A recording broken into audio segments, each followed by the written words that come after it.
ମୋ ସହିତ ଅଛନ୍ତି ନଳିନ କୁମାର ସ୍ୱାଇଁ ବିଧାୟକ ପ୍ରାର୍ଥୀ। ଆଜି ଗୋଟେ ସାମ୍ବାଦିକ ସମ୍ମିଳନୀ ହେଇଥିଲା। ସାମ୍ବାଦିକ ସମ୍ମିଳନୀରେ ଘୋଷଣା କରାଯାଇଛି ଯେ ଜଗତସିଂହପୁର ଯେଉଁ ଢିଙ୍କିଆ ଅଞ୍ଚଳରୁ ଗୋଟେ ପଦଯାତ୍ରା ହେବ। ଏଇ ଯେଉଁ ପଦଯାତ୍ରା ହେବ ଏହି ପଦଯାତ୍ରାର ଉଦ୍ଦେଶ୍ୟ କ'ଣ ସେ ବିଷୟରେ ନଳିନ କୁମାର ସ୍ୱାଗତ କରୁଛି। କେବଳ ବିଜେପି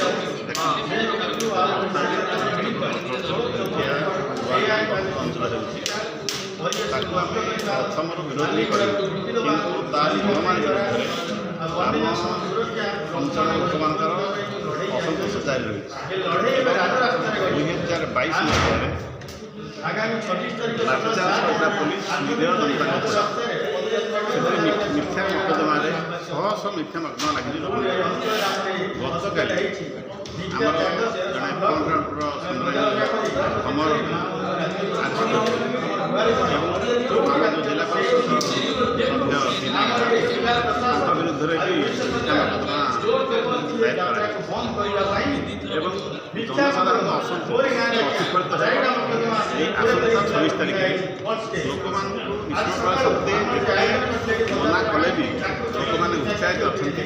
ଆମର ଆମେ ପାଦରେ ଚାଲି ରାଜ୍ୟପାଳ ତେଣୁ ଆସନ୍ତା 26 ତାରିଖରୁ ଢିଙ୍କିଆର ଫୁଲକାଇଠାରୁ ଏକ ପଦଯାତ୍ରା ଆରମ୍ଭ ହେବ। ଏରସମା ଯାଇ ଏ ପଦଯାତ୍ରା ଆସି ପହଞ୍ଚିବ ଆମର ରାଜଭବନ ପାଖରେ ଏବଂ ରାଜଭବନ ଚାରିପଟେ ଆମେ ଆମର ଧନ୍ୟବାଦ। ଓଡ଼ିଶାର ବିଭିନ୍ନ ରାଜ୍ୟ ବିଭିନ୍ନ ଜିଲ୍ଲାରେ ଲୋକଙ୍କର ବିସ୍ଥାପନର ସମସ୍ୟା ଗମ୍ଭୀର ଭାବରେ ବଢ଼ି ଚାଲିଛି। ଆପଣ ଯେଉଁ ମୟୂରଭଞ୍ଜର ରାଷ୍ଟ୍ରପତିଙ୍କର ଅଞ୍ଚଳ ଯେଉଁ ଆଦିବାସୀକୁ ମହାମହିମ ରାଷ୍ଟ୍ରପତି କରାହେଇଛି, ସେଇଠି ତାଙ୍କର ହେଲିପ୍ୟାଡ଼୍ ପାଇଁ ସାଧାରଣ ଲୋକଙ୍କର ଘରକୁ ଉଚ୍ଛେଦ କରାଯାଇଛି। ସେଠି ଗୋଟେ ରୁଣ୍ଟା ଷ୍ଟିଲ୍ ପ୍ଲାଣ୍ଟ ପାଇଁ ସେଠି ଜମି ଅଧିଗ୍ରହଣ କାର୍ଯ୍ୟକ୍ରମ ପାଇଁ ବହୁତ ଗଣ୍ଡଗୋଳ ସେଠି ହେଇସାରିଲାଣି। କେନ୍ଦୁଝର ଜିଲ୍ଲା ଯେଉଁଟା ମୁଖ୍ୟମନ୍ତ୍ରୀଙ୍କର ଜିଲ୍ଲା, ସେଥିରେ ପୋସ୍କୋ ଜିନ୍ଦଲ ଏମାନଙ୍କର ପାଇଁ ଗୋଟେ ମେଗା ଷ୍ଟିଲ୍ ପ୍ଲାଣ୍ଟ କରିବା ପାଇଁ ଆଦିବାସୀଙ୍କ ଉପରେ ସେଠି ଜୋର ଜୁଲୁମ କରାଯାଉଛି।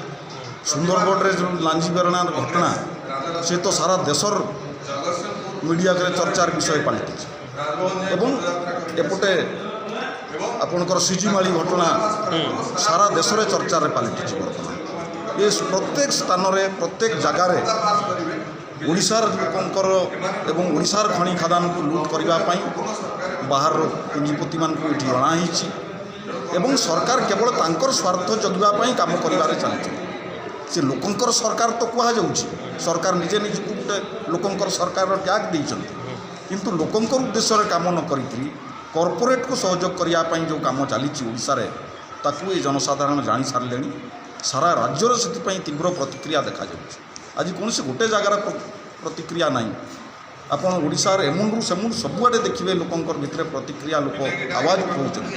ତେଣୁ ୟାର ବିରୁଦ୍ଧରେ ଏଠି ପୋସ୍କୋ ଯେଉଁ ପାରାଦ୍ୱୀପ ଅଞ୍ଚଳରେ ଢିଙ୍କିଆ ଅଞ୍ଚଳରେ ଯେଉଁ ପୋସ୍କୋ ଏବଂ ଜିନ୍ଦଲ ଏସବୁ କମ୍ପାନୀ ପାଇଁ ଯେଉଁ କାମ ଚାଲିଛି, ତାକୁ ବି ସାଧାରଣରେ ତୀବ୍ର ବିରୋଧ କରାଯାଉଛି। ଏସବୁ ସମସ୍ୟାକୁ ନେଇକରି କଂଗ୍ରେସ ତାର କାର୍ଯ୍ୟକ୍ରମ କରିବ। ଲୋକଙ୍କୁ ନ୍ୟାୟ ପହଞ୍ଚାଇବା ପାଇଁ, ଲୋକଙ୍କର ଅଧିକାର ଜଳ ଜମି ଜଙ୍ଗଲ ଉପରେ ତାଙ୍କର ଅଧିକାର ସାବ୍ୟସ୍ତ ହେବା ପାଇଁ କଂଗ୍ରେସ ସେ ଦିଗରେ କାମ କରିବ ଏବଂ ବିଭିନ୍ନ କାର୍ଯ୍ୟକ୍ରମ ଏବେ ହାତକୁ ନିଆଯାଉଛି। ସମସ୍ୟାକୁ ନେଇ ଏ ପ୍ରେସ୍ ବାର୍ତ୍ତା ଆଗାମୀ ଅଳ୍ପ ଦିନ ଭିତରେ ଢିଙ୍କିଆରୁ ଆରମ୍ଭ କରି ରାଜଭବନ ପର୍ଯ୍ୟନ୍ତ 7 ଦିନ 8 ଦିନ ବ୍ୟାପୀ ଏକ ପଦଯାତ୍ରା କାର୍ଯ୍ୟକ୍ରମ ଆମର ସାଥୀ ପିନାକୀ ବାବୁ, ଯିଏ ସେଠିକାର ଜିଲ୍ଲା ପରିଷଦ ସଦସ୍ୟ ଅଛନ୍ତି, ଏବଂ ଏରସମାର ବିଧାୟକ ପ୍ରାର୍ଥୀ ଆମର ନଳିନ ବାବୁ, ସେମାନେ ଆୟୋଜନ କରିବା ପାଇଁ ଯାଉଛନ୍ତି। ଆପଣମାନେ ଅନୁଭବ କରୁଥିବେ ଅଳ୍ପ କିଛି ଦିନ ଭିତରେ ସମଗ୍ର ଓଡ଼ିଶାର ବିଭିନ୍ନ ଜିଲ୍ଲାରେ ଏ ବିସ୍ଥାପନ ସମସ୍ୟା ବଢ଼ି ଚାଲିଛି ଏବଂ ସାଧାରଣ ଜନତାର ତାର ପାଇଁ ପ୍ରତିକ୍ରିୟା ବିଭିନ୍ନ ସ୍ଥାନରେ ଆପଣମାନେ ଲକ୍ଷ୍ୟ କରୁଥିବେ। ଇଏ ଯଦିଓ ପାରାଦ୍ୱୀପ ଅଞ୍ଚଳ ଏକ ଶିଳ୍ପ ବିକଶିତ ଅଞ୍ଚଳ, ତେବେ ସେ ଅଞ୍ଚଳରେ ଚାଷର ବି ମହତ୍ତ୍ୱ ରହିଛି। ଏକ ଉନ୍ନତ କୃଷି ଅଞ୍ଚଳ ଭାବରେ ସେ ପରିଚିତ। ହଜାର ହଜାର ଲୋକ ଚାଷ ଉପରେ ନିର୍ଭର କରନ୍ତି। ଏବଂ ଶିଳ୍ପାୟନର ପରିଣତି ମଧ୍ୟ ସେ ଅଞ୍ଚଳର ଲୋକ ଦେଖିଛନ୍ତି। ଶିଳ୍ପ ପ୍ରତିଷ୍ଠା ହେଲା ପରେ ସେଠି ବାହାର ରାଜ୍ୟର କିଛି ଲୋକ କାମ ପାଉଥିବେ, କିନ୍ତୁ ସ୍ଥାନୀୟ ଲୋକଙ୍କର ସେଠି ରୋଜଗାର ପାଇବାର ସବୁ ବାଟ ପ୍ରାୟ ବନ୍ଦ ହେଇସାରିଲାଣି। ଏଭଳି ପରିସ୍ଥିତିରେ ସେଠି ଆହୁରି ଚାଷ ଅଞ୍ଚଳକୁ ଅଧିଗ୍ରହଣ କରି କମ୍ପାନୀମାନଙ୍କୁ ଟେକିଦେବା ଉଦ୍ଦେଶ୍ୟରେ ସରକାର ଯେଉଁ ଉଦ୍ୟମ ଚଳାଇଛନ୍ତି ତାକୁ ସେ ଅଞ୍ଚଳର ଜନସାଧାରଣ ଘୋର ବିରୋଧ କରିବା ଆରମ୍ଭ କରିଛନ୍ତି ଏବଂ ତାଙ୍କର ଭିତରେ ଆହୁରି ସଚେତନତା ଆଣିବା ପାଇଁ ପଦଯାତ୍ରା କାର୍ଯ୍ୟକ୍ରମ 8 ଦିନ ବ୍ୟାପୀ ପଦଯାତ୍ରା ହେବ ଏବଂ ଓଡ଼ିଶାର ମହାମହିମ ରାଜ୍ୟପାଳଙ୍କୁ ସେ ବାବଦରେ ସ୍ମାରକପତ୍ର ଦିଆଯିବ। ଆପଣମାନେ ଢିଙ୍କିଆ, କୁଜଙ୍ଗ, ପାରାଦୀପ ଏହି ଅଞ୍ଚଳରୁ ଆରମ୍ଭ କରି ମୟୂରଭଞ୍ଜ ଜିଲ୍ଲାରେ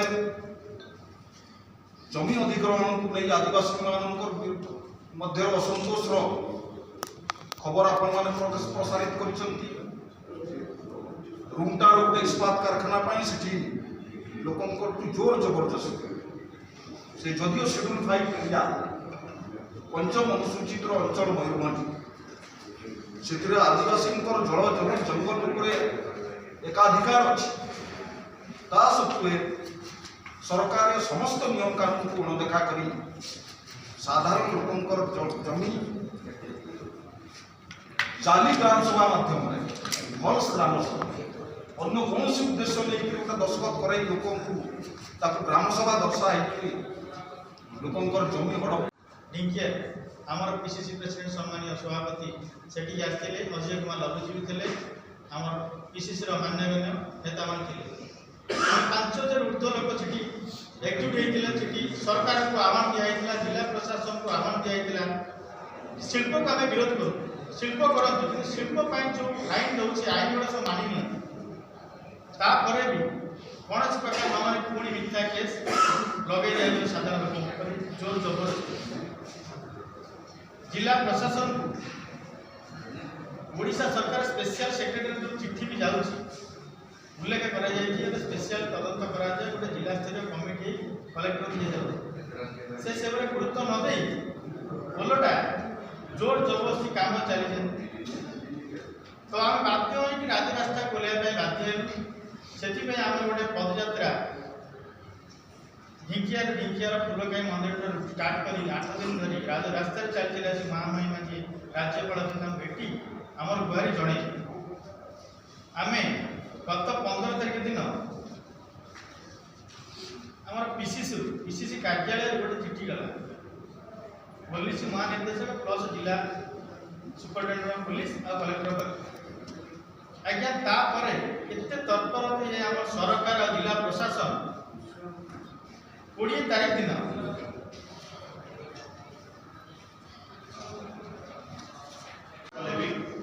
ସେ ଅଞ୍ଚଳ ଜନସାଧାରଣ ଢିଙ୍କିଆର ଫୁଲକାଇ ଠାରୁ ରାଜ୍ୟପାଳ ଭବନ ପର୍ଯ୍ୟନ୍ତ 8 ଦିନ ଧରି ପଦଯାତ୍ରା କରିବେ। ବାରମ୍ବାର ଆମେ 3 ଥର ସେମାନଙ୍କୁ ମିଟିଂ ଡାକି ମନା କରିବା ସତ୍ତ୍ୱେ ବି ସେମାନେ ଆଗ୍ରହୀ ଅଛନ୍ତି ବିଶ୍ୱ ସଭା ସତ୍ତ୍ୱେ ବି ରାଜଭବନ ଆସି ପହଞ୍ଚିବେ ବୋଲି। ତେଣୁ କମ୍ପାନୀର ଅନୁମାନି ଏବଂ ଲୋକମାନଙ୍କର ଉତ୍ସାହ ଦେଖି ଆମେ